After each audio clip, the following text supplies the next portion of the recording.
My latest work for the company is a ballet called Keep, to music by Alexander Borodin and Rimsky-Korsakov. Because I wanted to challenge myself with working with pas de deux work, I chose 3 couples. All have several different pas de deux that they do. These pas de deux are very passionate.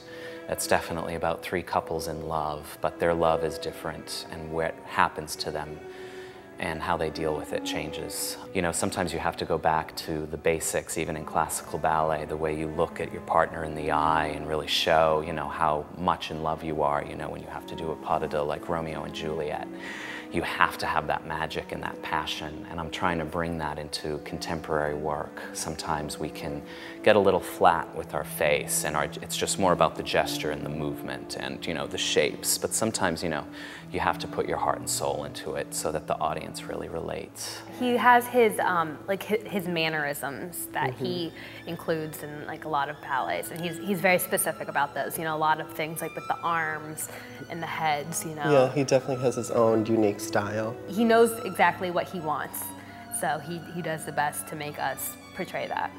Almost let the arms swing, so that's it. Yeah. If you had a moment before you, it's like you just lost him. Ignore being pretty, just be as strong as him. What I love about his rehearsal process is that it's very relaxed, and yet he gets a lot of work done.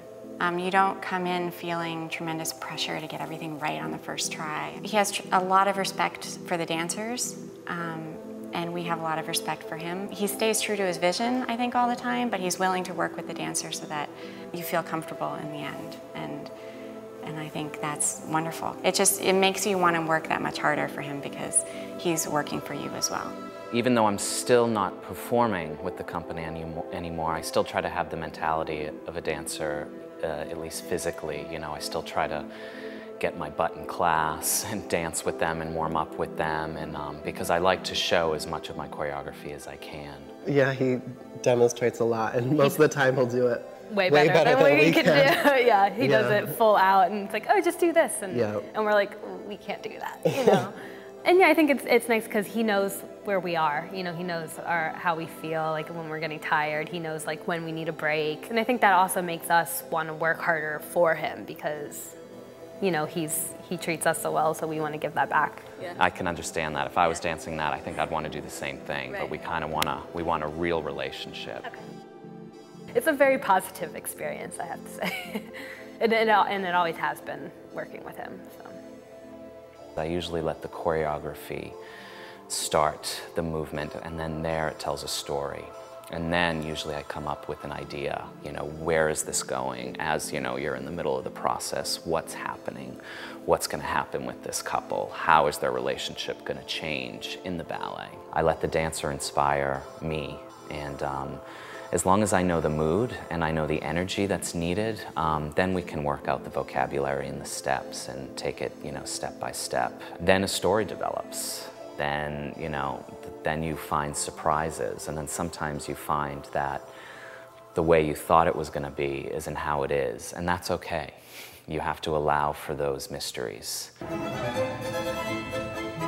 Keep is just about kind of keeping what's whole to you, what's love to you, what your desires are, what you need, what you don't need, and what you don't keep, what you kind of stray from, or what you find you don't need in life. And sometimes it's psychosomatic. You just your psyche just takes over. So I wanted the dancers to just really kind of let the movement take them in different directions, and what they keep and what they don't.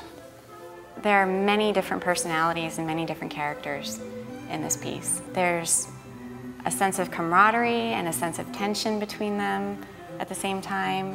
Ian and I being the playful couple, and then Amy and Fran, you know, we interact very briefly, and yet we're in the same movement. We are the same movement. I don't know, I think there's a lot to explore in that. It gets on stage and it takes on a whole new life, and you start criticizing it right away, and you're like, that doesn't work, or that, you know, the next time we do that. Or maybe there's time in our tech rehearsal to just make that little change, because when you're sitting, you know, we're in a large theater, and when you have that perspective, And with the costumes and the lights, you know, it's like having a baby. And then you have to see how to make the baby even healthier and more alive.